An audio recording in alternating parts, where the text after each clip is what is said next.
Welcome to this podcast, Holistic Creators, where we share our unique and universal stories about shaping the future for the 4 Ps: people, planet, purpose, and profit. My name is Swanet Kunze. I'm a mental coach and your host of this show. My intention for this show is to inspire you on your path to a holistic future. So welcome. Welcome to my podcast, Holistic Creators. My name is Swanet and I'm your host. Today I have a special guest, Hession. Anne is a heart-centered sales expert who helps soulpreneurs, coaches, and healers who have amazing gifts for the world but are allergic to sales and selling.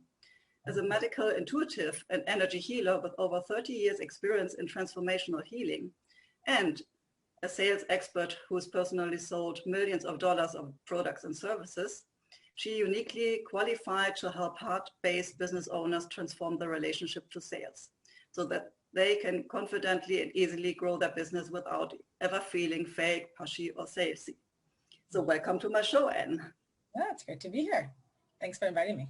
Yeah, it's a pleasure for me as well, because understanding how can this both go together. And for me, this is really like speaking about two different worlds. On the one hand, yeah, it's like having these gifts and serving humanity and the world. And on the other hand, like selling products and services, for me, this never went together. So I'm really curious about your story. How did you come to this, what you're doing now?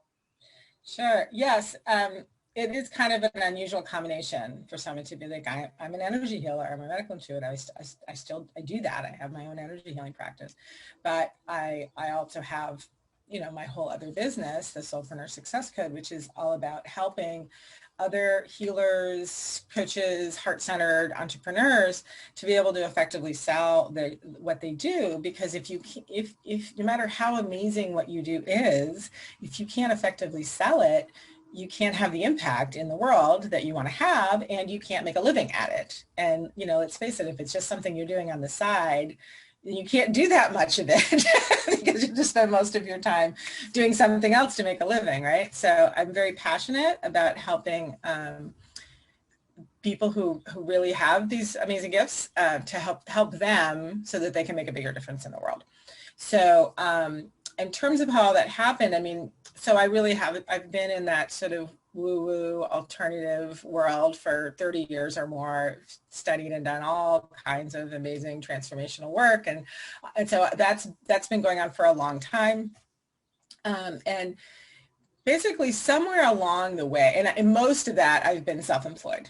I've had a few jobs here and there because sometimes you have to, but most of that, I've had my own business and various different businesses. And somewhere along the way, it just became really clear to me that I needed to get past my own blocks around sales. Because, for those of you listening, if you have that, like Swanet was saying, like sales, it's just that I like to say I help people who are allergic to sales. And I used to be too. I used to hate it. I can literally think of times I was nauseous at the thought of like having to have a sales conversation. But I also know that we can transform anything. We can transform anything. So it's like, if I can transform health issues, if I can transform relationship issues, I can transform my relationship to sales too. So I really took that on, right? And I did it both by doing mindset and energetic healing work, but also by putting myself in a position. Like in my case, I took some sales jobs. I was like, if I'm going to learn sales, I got to be doing it. And over time, I got really good at it. And I've done a crap ton of training in sales. And here's what I learned. And I think this will really make sense to a lot of people. There are a lot of sales trainings out there that are very, what I call, high testosterone, right? So if you've ever done like a lot of sales trainings out there, you'll recognize what I'm talking about, right? It's a lot of male energy.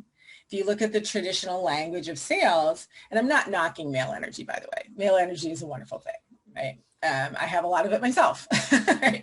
But it's a distinction to make, right? So a lot of the way sales is taught out there, it's very like the language. It's like overcome objections, right? It's like, well, overcome them? How about maybe just like address them, resolve them, find out what, always be closing, all that stuff. It's this very, like I said, high testosterone energy. So I learned all that, and I can do that. I just don't like doing that, and I don't think it's necessary. So over time, and I've had thousands, tens of thousands of sales conversations at this point. Over time, I figured out what works for people like us. So what I would call heart-centered sales. It's what works for, healers and coaches and, difference makers in the world. And it's actually coming much more from the authentic female energy. It's all about connection. It's about actually putting the way I like to put it is it's about putting the relationship above the transaction, right?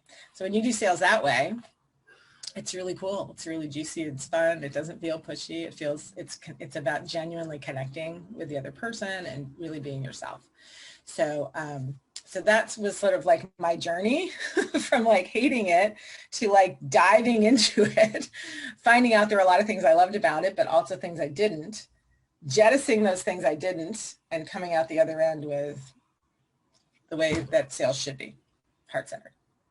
Yeah, so I totally understand you, and I have been through different kind of sales trainings as well, and for me it was always like this hardcore training, and yeah, you have to be pushy and don't let him from the lead, and it was really, I can't do this myself like that because this is not into my own behavior I normally have. It's not aligned for you.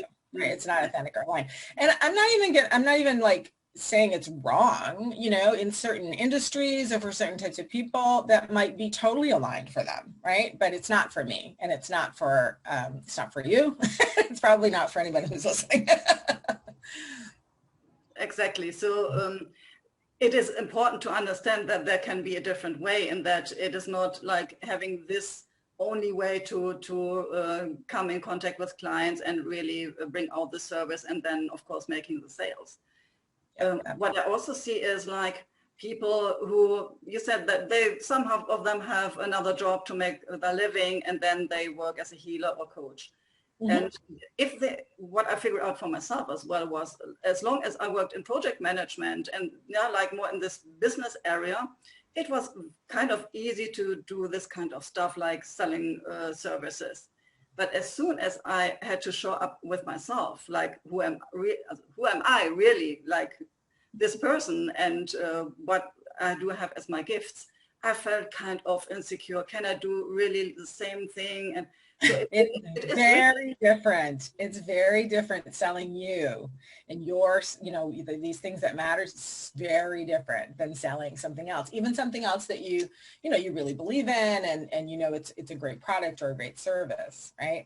So I have, I've sold hundreds of thousands of dollars worth of my own services, but I've sold millions of dollars worth of other people's programs and services, right? And that's partly because if I am doing sales for someone else, they're sending me the leads, right? Whereas for myself, I have to generate my own leads. But it's also because it is actually easier to sell other people's stuff than your own. The stakes aren't so high. You don't make it mean as much about you, right? When someone says no to your brainchild, right? Your thing that you created that you're so passionate about, it can be very challenging not to make that, to have that affect your self-esteem and your self-worth and all that.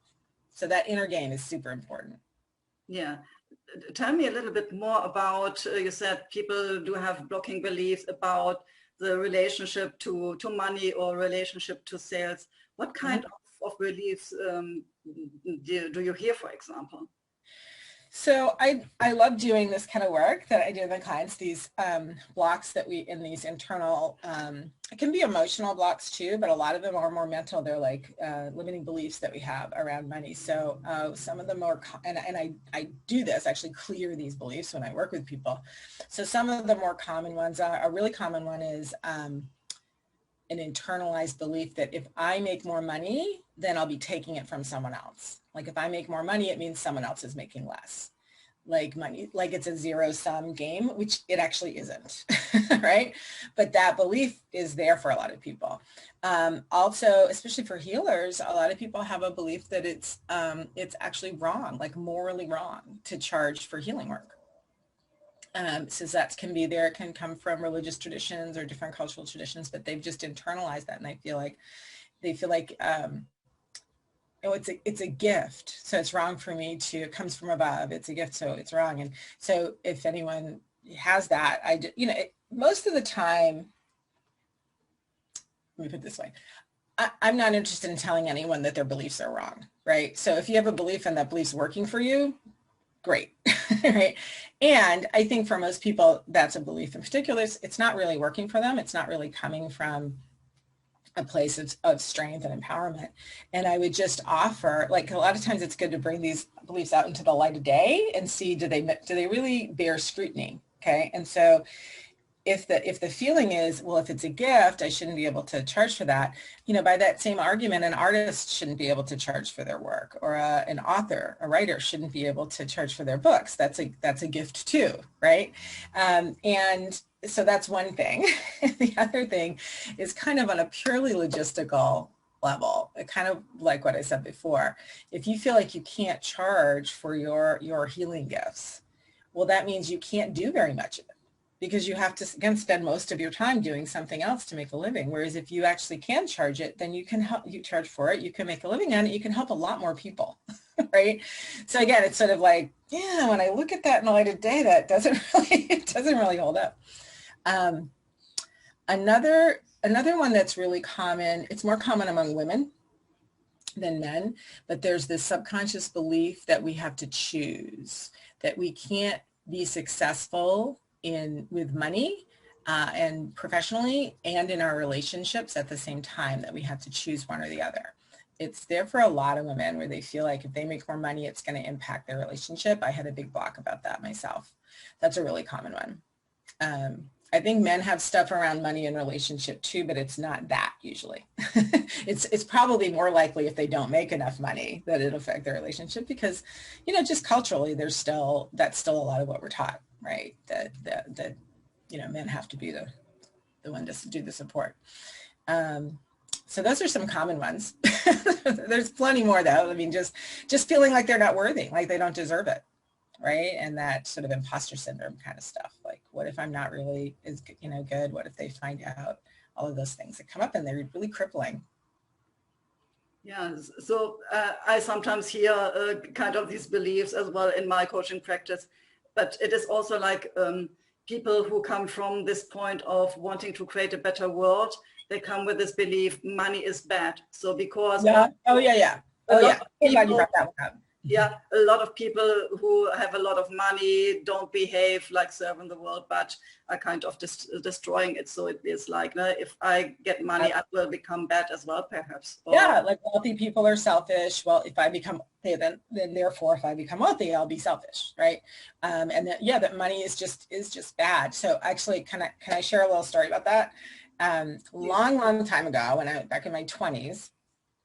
I was doing some pretty powerful transformational work and training and stuff. I was living in on Maui at the time, actually, which was a fun place to be to be studying and getting healing and transformation. But so we started having this conversation about money, and we're realizing how really, all the crap that we had in our heads about it. So we just decided to have a discussion and just try to open that up. And so I'll never forget it. I was just sitting across from someone who was in the course, and he made this statement. And the statement was, money is God in action. And I had this immediate, very strong, like visceral response that was like, no, it's not. Like, what are you talking about? Right? Like, and then I stopped, and I was like, that's interesting. It was really interesting I had such a gut, like, that's crazy. That's not, money's not God in action. And then I thought, like, okay, well, who says, right? Like, what if I decided to say that it is? What if I just decided, I wonder, like, what would be different about my life if I decided to just take on that money is God in action? And I had a pretty good idea that it would probably change my life if I were willing to take that on. So I did. So I just sort of like, I'm just going to decide that the money is, that's my, and you could say money is transformation in action. Money is love in action. Money is connection in action, right? You could put anything in there really. And I wouldn't say that was, I never had any issues with money after that, but that was really the beginning of the complete transformation of my relationship with money, which really was, not very helpful or empowered growing up. And now there's always more to do, but I have a really good relationship with money now. And it started with that moment. Once someone said that, and I was like, no, and then really stopping and looking. Yeah, thank you for sharing this story, because it is really this moment when you feel that you get body reaction and thoughts coming up, and you feel no, this can't be, but you had the gift to step into a meter position and observe yourself and telling yourself, okay, what if I'm wrong? And that's all about, yeah. Yeah. So from my experience, it also comes sometimes from the family. Like my father totally. was telling something like, you have to work hard for the money. And for me, it is when I use my gift, this is not hard. I'm working in flow. It is like, yes, right? So I can't earn money for like sitting somewhere in nature doing a coaching. This is like, this doesn't feel like work. Absolutely. It comes, from culture, from religion, from for our parents, and very often, I think for a lot of people, their parents have a different relationship to money from each other, right? Which can cause a lot of problems in marriage. So for the parents, they might have had their issues, but then for the kids too, because you're getting these competing messages about money. Like for my parents both grew up during the Depression, and that certainly impacted them, but it also impacted them differently. I think, my mom was very frugal. My dad in some ways, but in other ways, he was a total spender. And so there was this that tension there. And as a kids, we're trying to figure out, we're getting all these mixed messages, and it can create a lot of confusion. Yeah, but I also see that during their own lifetime, you can create this kind of blocking beliefs. Like, for example, from my story, it was that I made 6 figures. Okay, no problem.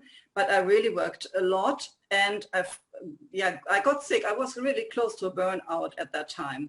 So for me, I created this blocking belief that if I work a lot, if I earn a lot of money, I can't be healthy at the same time. Yeah, and like you have to choose. Yeah, so a lot of people have that you'll burn out. And so whenever you think about growing and expanding your business, this fear that it will be unpleasant and you'll burn out and you'll get overwhelmed is there to stop you. Yeah, that's a pretty common one too. Yeah, so how can people figure out what are their blocking beliefs if they didn't have coaching yet, or how can they observe what are their beliefs about money? So there's a great little, excuse me, little exercise I could teach you right now. So here's what I've found to be true pretty much across the board for human beings, no matter the culture or whatever. Is that, so we have goals. We have things that are like, I want to achieve this. I want to grow my business, or whether it's get a better job or, so let's talk about it. It's specifically around money, since that's what we're talking about. So we have these things that we're like, I'm going to do this, and that's going to give me this result, and I'll make more money, and I'll be more successful. And then we keep not doing the things, right? We do some of them, but then there's things where we're like, I keep saying I should do that, and yet we keep not doing it, right? And so we don't get the result. So one of the things you can do is when you think about, oh, I'm going to go do that thing, like I'm going to go write that email sequence, or I'm going to go create that new program that I want to offer, whatever it is, you think about, I'm going to go work on that thing that I know is going to help me achieve my goal. And then, either you actually go work on it, or Immediately after you have the thought of, I'm going to go do that, you have another thought. And that second thought, it's like a stealth thought. Like you almost don't notice yourself having it, but it stops you in your tracks. It just completely stops you and you don't take action again and you go on, you do something else instead. So what you need to do is notice that thought and figure out what that was. So it's, and like I said, it's not like dramatic. It's a stealthy kind of, it's something like, I'll do that later. Or I have to figure more out. Yeah, I'm not ready, right? I have to go find more stuff out before I do that. Or I'm not going to be able to sell it anyway. I mean, this is, if you have your business, I'm not, I don't know how to sell it anyway. What's the point, right? Or I don't think, no one's really interested in that. You get what I'm saying, right? It's just like those little thoughts. And so we don't think that they're as destructive as they are because they're so like just a little subtle, but they are absolutely stopping you from creating the life that you want. So the first thing is you have to make yourself stop in the moment and say, what is it? What is it I'm thinking? And it could be more than one thing, but at least one of the things you're thinking, you need to follow it a little. And a really good way to do this is to ask yourself, when did I first feel that or think that? I mean, I don't want to say it has to be like the very first time ever, but like when earlier in my life, especially childhood, did I feel that way or was I thinking that, right? And one of the ways you can help, sometimes you'll just know, but a lot of times what's helpful is to actually just say like, okay, so when I'm feeling that, like nobody really cares what I have to say anyway, let's say it's that thought. What age does that feel like? What do they, when I'm like, let yourself really be it and nobody really cares what I think anyway. What does it feel like? Is it, you're like a little kid, like a little child, is it like a teenager? Are you like 8? Just kind of get a sense. There's no right or wrong answer. And that'll kind of help you. And you can kind of look at that time of your life and there might be a specific memory where somebody said something and you made it mean that, or it could be just, yeah, that's how I felt all the time at that age. And then one of the things that's really helpful. So first of all, now that's one of your limiting beliefs, right? Nobody cares what I have to say anyway. But you can also get that, let's say it's from when you were 8, just as an example. The reality is when you're, whatever age you are now, and you're working and you're trying to make stuff happen in your life. And then when that thought happens and it stops you, in that moment, you're 8. You're like an 8-year-old in that moment. You've lost your ability to access all the wisdom, all the knowledge, all the skills, all the confidence that you've built since you were 8. And now you're an 8-year-old trying to like build that program or whatever. And of course you stop. Like no 8-year-old knows how to do that. So it can give you some real compassion for yourself. Like, oh my God, it's like 8-year-old me trying to do this. And then when you create that little space and you have that insight to that's what's going on, you can invite an adult you back in to handle the situation. So I find that to be a super, super powerful exercise. Yeah, definitely it is. And I think everybody has these moments when they want to create something and something comes in the way, thought like, what you're told, no, nobody is interested in what I'm bringing out. Or, it's too hard. That's a really common one. It's just too hard. It's too complicated. Like there's stealth and these stealthy little thoughts, but they stop us. Okay, yeah, this is really cool. So I can figure out some of these thoughts as well. I have to work on myself.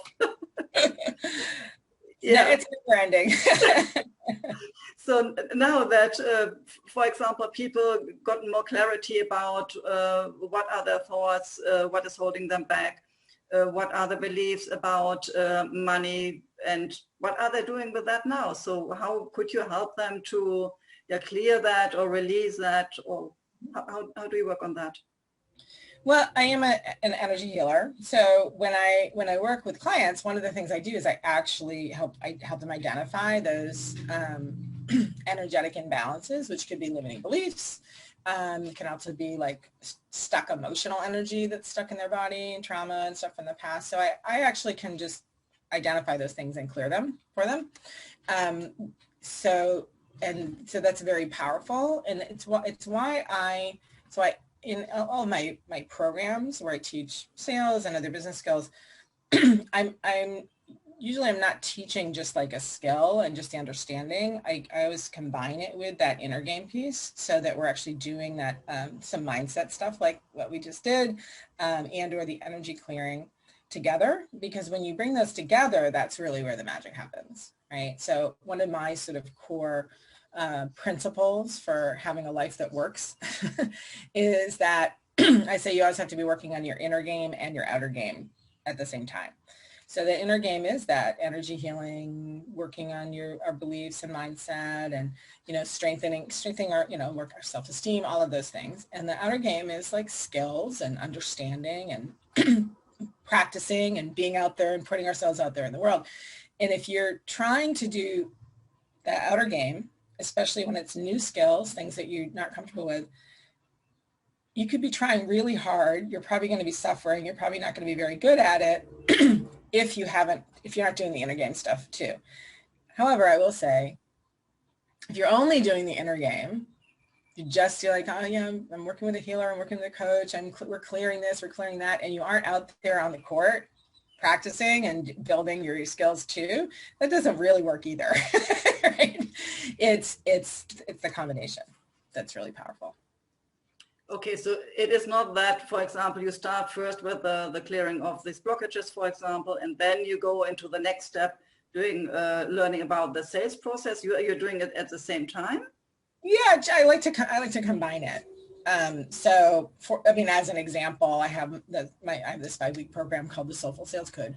So there's like training modules each week, and each week there's a live call where I'm answering questions and coaching, but doing the energetic clearing work, so that as we're learning new things, we're also getting it when what's holding you back, what's holding you back from learning that, what's holding you back from implementing it, what limits are being, sorry, sorry, my throat this morning.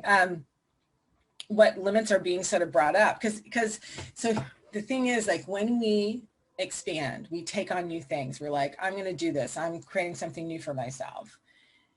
It's a guarantee that just by being in action in these new ways, it's going to drive up some of our limiting beliefs that have had us not do it before, right? It's just like, it's guaranteed. So rather than being surprised by that, my approach is, let's anticipate that. It's going to drive up your crap. It's going to drive up, all this stuff telling you can't do it and all that stuff. So we're going to meet it head on while we drive it up, and then we clear it. So. Okay, I can already hear my monkey talking to me. Yes. Yeah, so can you give me a little bit more details how you figure out what are these beliefs, and how do you do your energy work? So if people don't have any idea how this could work, sure. So what is a woo-woo? How do you do that? How's the woo? How's that woo-woo work? All right, well, some of it is really straight up what I would call intuition or intuitive.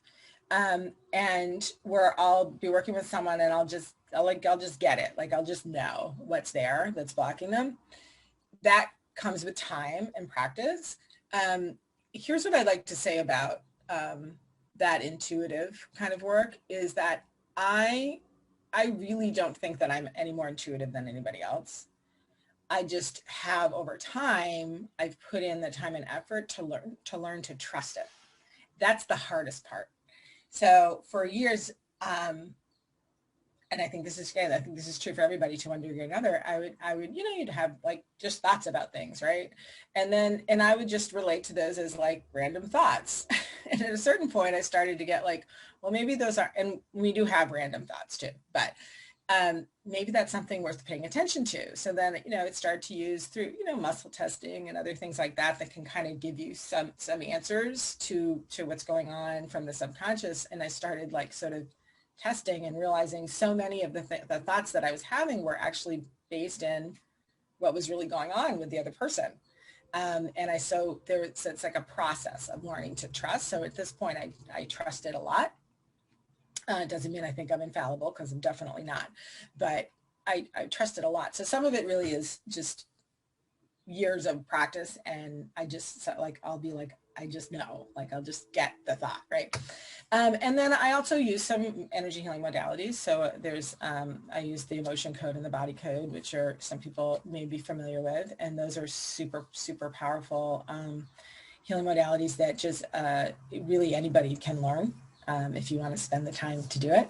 So I recommend those very highly. I've also done some shamanic healing training, which we're doing like doing journeys, right, to be able to connect with, you know, power animal and spirit guides and stuff. That works really, really interesting and fun, very powerful work as well. So, you know, I keep kind of picking up new things here and there, and I bring whatever is needed in the moment.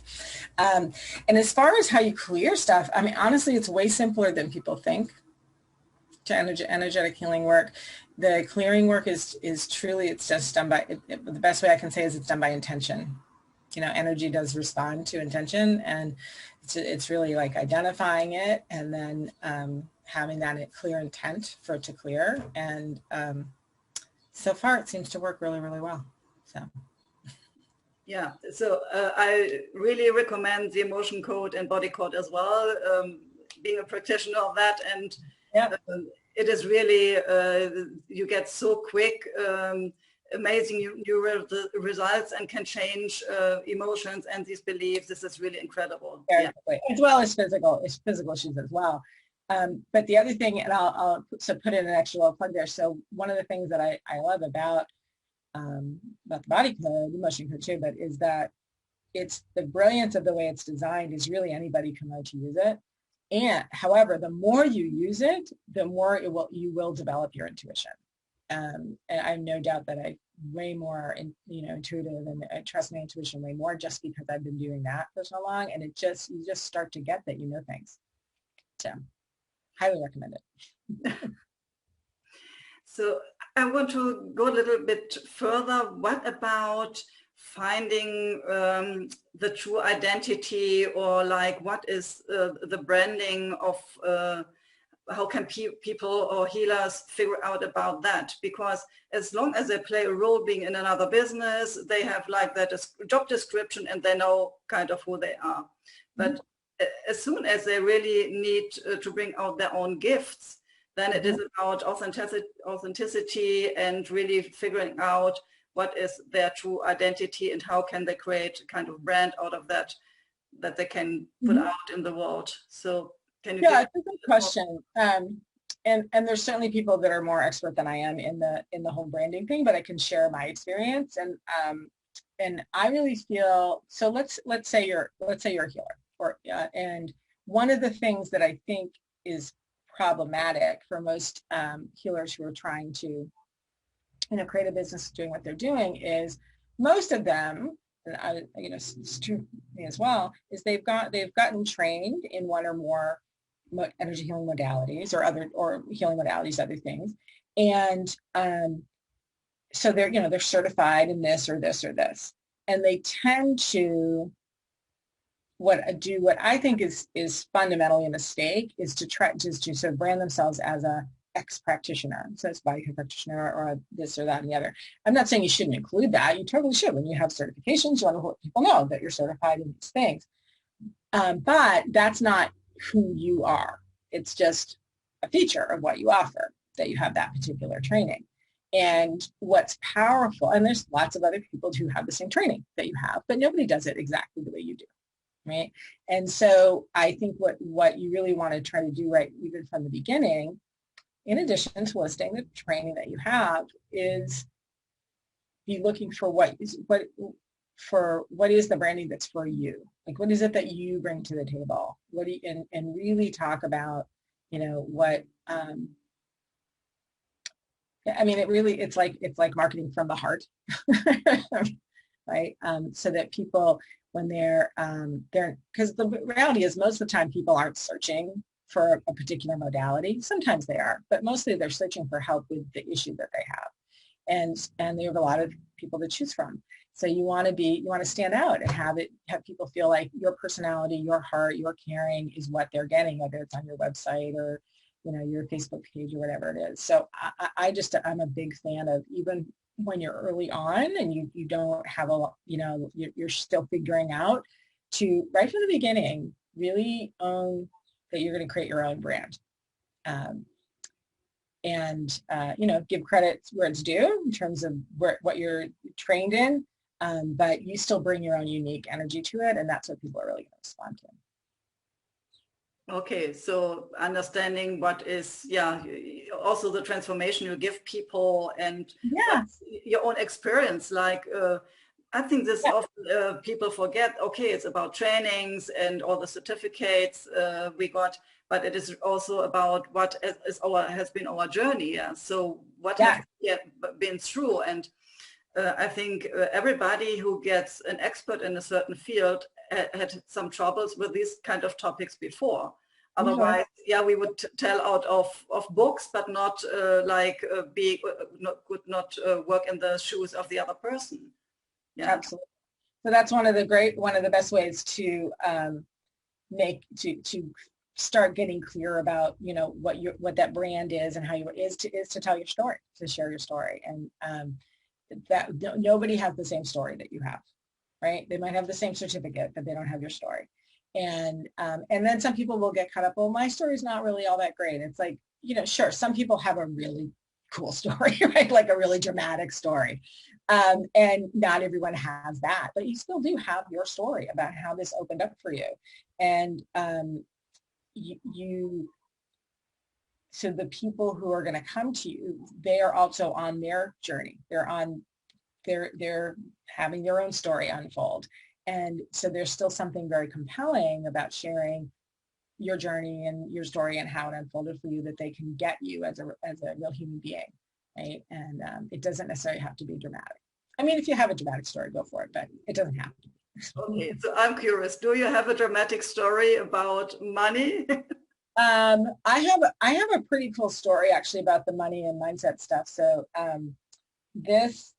so quite a few years ago, I was struggling financially. I was working, doing mostly as a coach, and doing some little marketing and little sales, but it was, I was doing okay, but I just could never seem to get ahead. And I had this income goal that I had been chasing for years. I had this for years and years and years. I'll even just say what it is. I was like, I can get to where I'm making $10,000 a month, then everything will be great. It was just like, it was like the numbers, like I could just get there, right? And just like that consistent, like so many things will be so much easier, and but I was just never hitting. And sometimes I get close, and sometimes I'd be nowhere near. But life of an entrepreneur, right? And so I decided to do some inner work, actually, doing that, like getting these limiting beliefs. And so I really dug in, looking, and I realized that I had so for those of you who know the body code, it would be called an idea allergy, like an allergy to an idea. You could describe it in other ways as well from different points of view. But it was essentially, well, okay, I'll tell you the whole story. So I realized that it had started about 10 years earlier. So I looked back and I was like, well, what was I doing 10 years before? And at that time, I was the director of a wellness center. And it was kind of the biggest deal job I'd ever had at that point in my life. It was the most money I'd ever made. And this belief thing all started with just the comment that my husband made. So he just made this kind of offhand comment saying, like, this is great. You're going to be like my hot corporate chick. It was just this weird, kind of throw off thing. He was just proud of me, right? But our subconscious mind does very strange things. So my subconscious mind made up that what he was really saying was that he was excited that I was going to make a lot of money and then he wouldn't have to. And I was not okay with that. I was not okay with that idea at all. All of this is happening in the subconscious. Okay.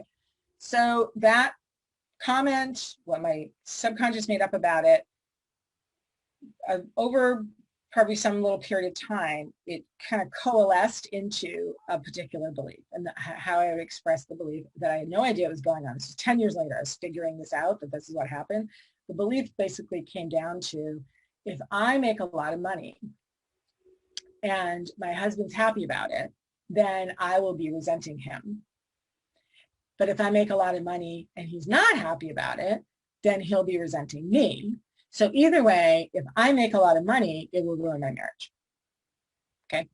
Now, I did not know that that's what was going on below the surface until 10 years later, when I was like, I got to figure out what's going on. I'm working hard and I'm not making it. I'm just not making any headway. So, and I got it. And I got that that's what was going on. And it explained so much of the last 10 years, because so much, I'd be like trying, and I'd get to a certain, like something would always happen. And I'd like have to start over. It happened several times in those 10 years. And I was like, oh, crap, that's what's going on. So I cleared that belief. And you really can, when you really get it that clear, it's possible to just clear it. And there were a couple of little things, but that was the big one. Okay, so here's what happened. My income doubled in about a month, went over that $10,000 mark, went up again pretty significantly a month or two later. And so this was, I think, 7 years ago. Not one month since then have I made less than $10,000 a month. So I call it, it's like adjusting your thermostat. Like my thermostat for money was set at below. But by really clearing that belief, it was holding, and by the way, 26 years married, renewed our vows last year. So it did not ruin my marriage, okay? Just to be clear. And it was a false belief that I had to choose. Yeah, wow, what a story. And so you can really speak out of your own experience, because being in this kind of blocking belief about money and having the relationship or the marriage with your husband, and then now seeing, okay, it can be so different. Absolutely. Absolutely. So and that's why and just to be clear, I was already working my butt off, but it wasn't getting the results. When I cleared that belief, it was like the ceiling, right? When I cleared that belief, the work I had been doing just started paying off. Yeah. It's really, like I wasn't doing anything different. It's just that it started paying off once I cleared that. So what I hear from other healers as well, or therapists and coaches is, mm-hmm.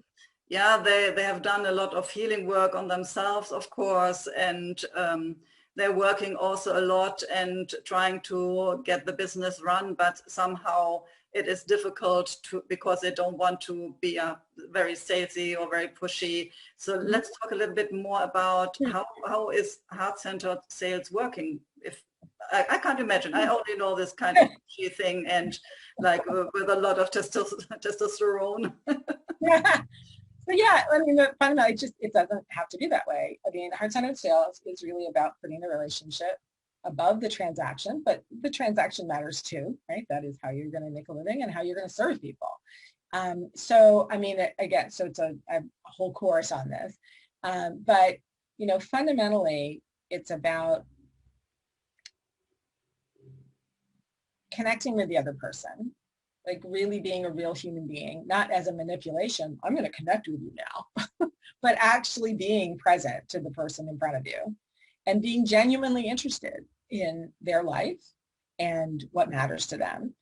And so it's mostly about asking a lot of great questions and finding out, you know, what they're dealing with, what matters to them. And if the thing that you have, what you offer would make a difference eventually, but it's like usually pretty far down the conversation, you know, inviting them to do something about it. But if you do that without having really gotten to know them and without having figured out what it is that they need and whether or not they're interested in a change, you know, like these are all sort of like things that will be part of that. Like if you haven't taken the time to find those things out, then any recommendation you make to them will just sound like you're just trying to sell them because they know you don't know anything about them, right? Does that make sense? So, so I have actually a free training that you can make available to them. It's called Sales Conversation Secrets, Heart-Centered Sales Made Simple. And it's really about how to get started in a sales conversation. So I call this, so there's this thing that happens, I call it the tell me more trap. So let me, this will give you a good sense of what's different about heart-centered sales.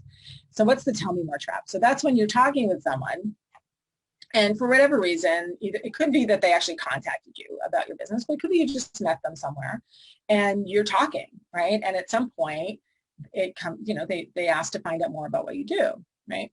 So they say some version of tell me more, right? So it might be like, that's interesting, tell me more about what you do, or how did you get into that? Or it's, like it could come out a lot of different ways, but it boils down to they are inviting you to tell them more. Right? So what do most people do? So you think you're in a networking event and someone says, like, tell me more about what you do. What most people do is they go, yeah, right? They just like, they're like, oh my God, someone wants to know more about what I do.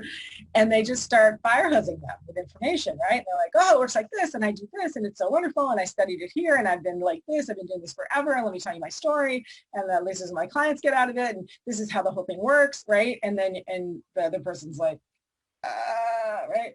So we've probably all done that, and for sure we've all had that happen, right? Have you ever been in a networking event and you make a little inquiry and then the person like proceeds to tell you for like 20 minutes and you're like, stop, right? So that's the tell me more trap, okay? It's a trap the person inquiring sets for you without meaning to. They really didn't want you to do that, but we tend to fall into it. So there's, in this free little training that people can download, there's actually 5 steps to handling the tell me more trap really well. But let's talk right now about the first one because it's the most important.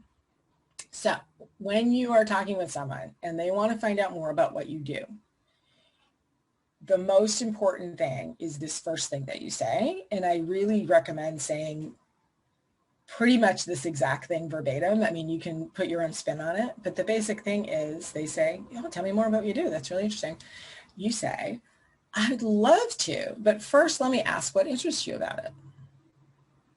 And then shut up. Because the bottom line is you don't know why they said that. You don't know. They could be just being polite.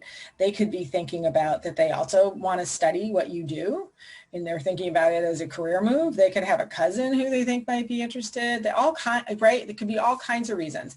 And we just like, oh, they must be interested in working with me, so I'm going to tell them everything. And so that's the most important thing. If you only do that, that's the only thing you change. And you just say, I'd love to, but first let me ask you what interests you about it.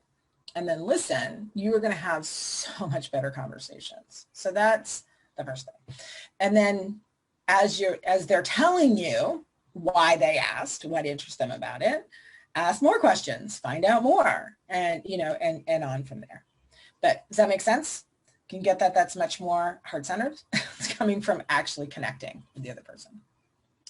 Yeah, and it's changing, speaking to someone to listening to someone. And of course, we all had these situations in networking events that what you just shared, one question and 1 hour, and I did this and this, and stop. And then you say, okay, my glass is empty. I think I have to go and take another one. I just saw someone I need to talk to, right? Yeah. We all had it done, but we've all probably done it too, right? I know I sure have, right? So. Yeah. I can put the finger on myself as well. But this is really interesting to see if you open up the conversation by asking questions and really to understand what is behind their interest and coming from there and then being on service while you're talking. I think you can, it is creating a relationship to someone first before you go into the sales process. Absolutely. And it's because you don't even know at this point whether this is someone who's actually interested or this makes sense for them. If it would, I mean, especially if you are a healer or a coach, you could make the argument, I can help anyone with anything. Like, okay, yes, but they have to actually want it. Right? And it could be, and by the way, let's say it's a scenario, they're actually interested, but not for themselves. They're interested because they have a friend who they think would be interested in what you do. Well, don't you want to know that before you start telling them more? Isn't that a completely different conversation when it's about their friend rather than about them? So you just really need to ask, I'd love to tell you about it, but let me, tell me what got your attention first, and then just really listen. Okay. And now that you figured out, for example, they are interested, how do you go into the next step, like offering your services, for example? Well, it would depend on exactly what's happened in the conversation, because again, they're really, it depends on what they're interested, what it is that they want. But you would try to, like, let's say that they have a particular need that what you do can fill, rather than jumping right into, oh, I can help you with that. You might want to ask them more about how that's impacting them.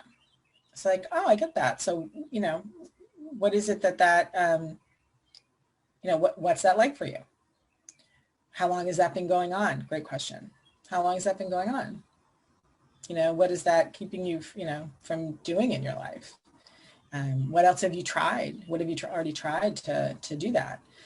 Just really find, can you see how helpful these conversations, if you knew the answers to those questions, again, just a much deeper conversation. And depending on what they answer, it's either going to be sort of a continued kind of green light, like they're interested in more, or there might be something where it's kind of a red light. You're like that they really do want a solution for this issue, but they're not particularly open to your type of solution. So it's not about trying to convince them of anything, right?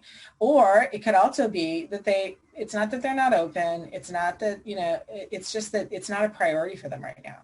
So the other thing you might want to find out before you make them an offer is this something that they're looking to change? And you could simply ask, like, I get that's hard for you. Is that something, it's a kind of a priority for you to do something about that or not? And just find out, because sometimes it's just that they're like, yeah, I got other stuff going on. I'll deal with that later. And again, your job isn't to convince them that they now need to make this their top priority. Don't try to sell to the people who this isn't a priority for them. Because there's plenty of people who have issues that are a priority for them that you can help them with. Yeah.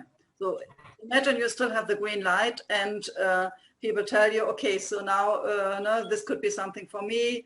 Can you give me some more details about how you work and what you're doing? So let's say they've, so I would say, first, the first step is that, I'd love to, but let me ask why you're interested. Then finding more about why that matters to them. Is this actually, what's the impact of the issue that they're having in their life?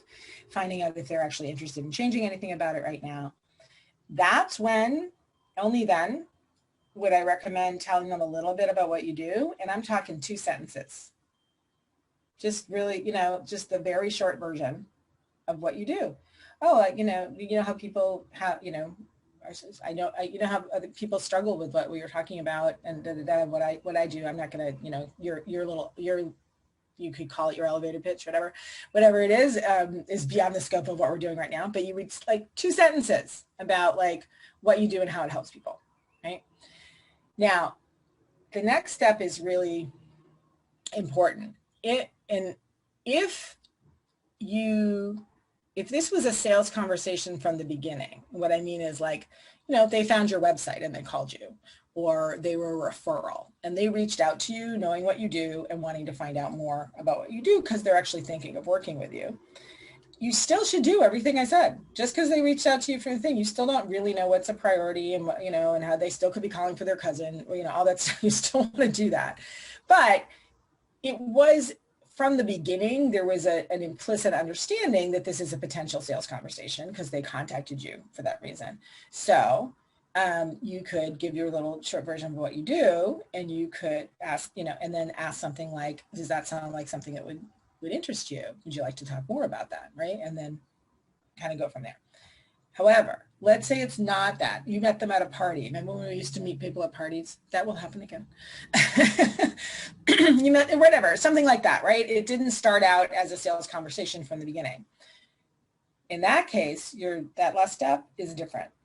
What I think is the most really, really powerful, and hardly anybody does this, okay, is to actually acknowledge that the conversation has changed. It started out as you're just 2 people getting to know each other at a party, and it's now become about what you do and how it could help them.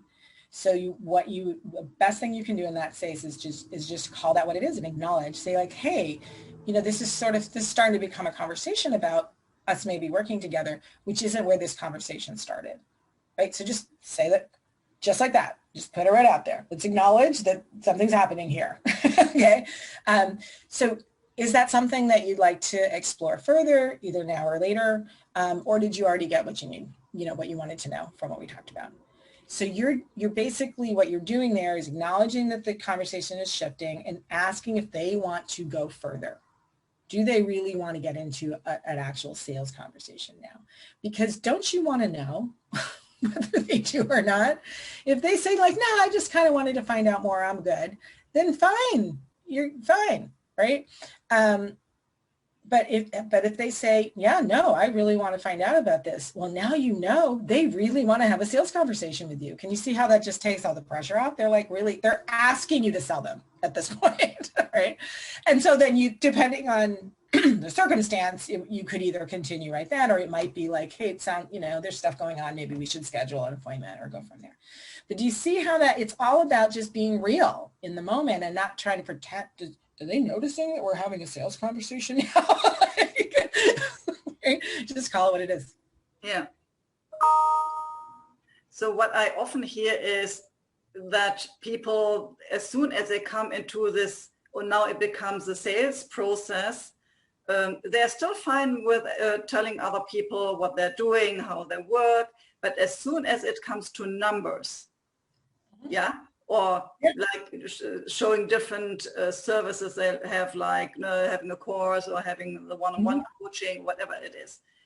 As soon as it becomes so specific and as soon as numbers come in, a lot of healers are like, yes, get kind of frozen. Or that's why I actually have a specific training that's just about that. It's called Perfect Price Point, and it's about it's about you coming up with pricing that you actually feel confident and aligned with, because it doesn't matter what anybody else is charging or any of that. You just have to have pricing that you can't, it's like an internal process that I teach to come up with the pricing that you're like, that's my price. I feel good about it, right?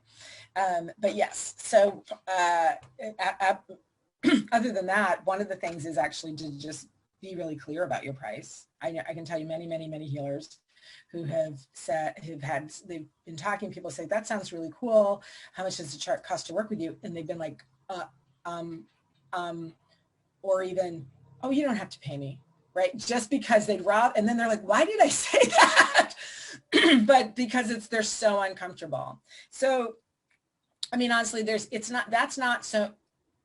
are some things in terms of language, that could help. But that's not going to make the difference.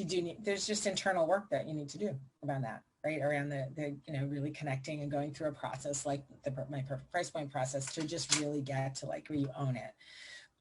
Having said that, let's say you've done that part. Sometimes it's good to actually practice saying your price. Practice spitting those words out, right? So either just saying, well, you can do, I mean, one thing is if you have more than one way for people to work with you, that can be a really nice kind of smooth. It's like, oh, well, there's two different ways people can work with me. I have one-on-one clients, and I also have a group program. Would you like to hear about both, or does one sound more appealing to you than the other? Right. So just kind of saying like, that's just nice. It's very professional to do that. So that's one thing to do.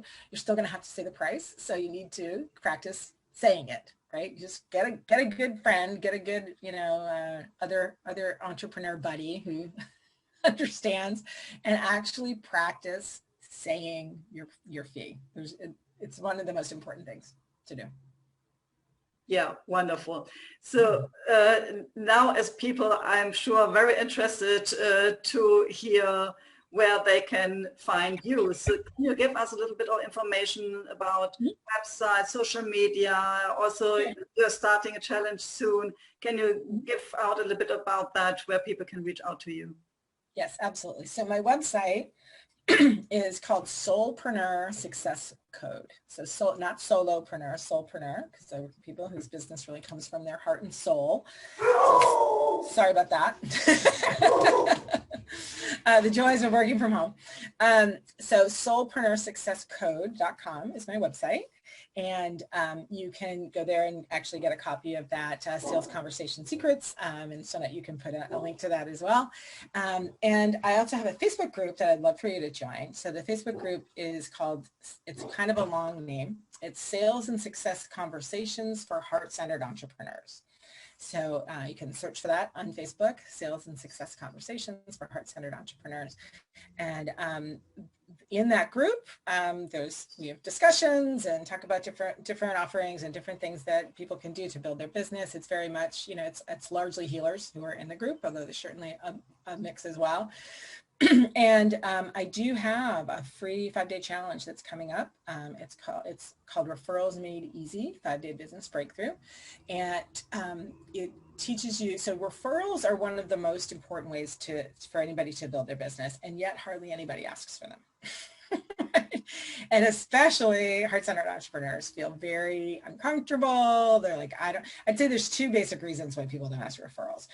1, they feel like they don't know how, and 2, they're just scared. They're just scared to, like, I don't know, what did they say? What did they this? What did blah, blah, all this stuff. So in this 5-day challenge, it just takes a few minutes each day. I actually walk you through, I address both of those. I'm actually teaching you like nuts and bolts of like how to do it in a heart-centered way that feels authentic and feels right. But I'm also walking you through some internal transformation work to get through those blocks that are in the way so that you can actually have a really, really busy business that's mostly from referrals without you having to, go spend the money on advertising that you don't know if it will even work or not. And referrals are more likely to work with you than people from any other source. They're predisposed to like you and trust you. So I think it's one of the most important skills to have in business. Wow, thank you so much. I will put in the links in the description below so that people can easily reach out to you. And yeah, being part of the challenge would be also perfect, I think, for everybody who is in this process, like not knowing about how I can get referrals and how can they contribute to my business. So thank you so much for giving this opportunity in this interview. And yeah, also thanks so much for being my guest on the show. It was such a pleasure. I really enjoyed it. Okay, hope to see you soon. Bye-bye. Bye-bye. Thank you for listening or watching my podcast, Holistic Creators. If you want to know more about how I can help and support you, have a look at my website, spiritualchangemaker.com. You can also join my Facebook group, Spiritual Changemakers Community. Stay tuned for the next episode by subscribing to this channel. And you also can check the previous episodes.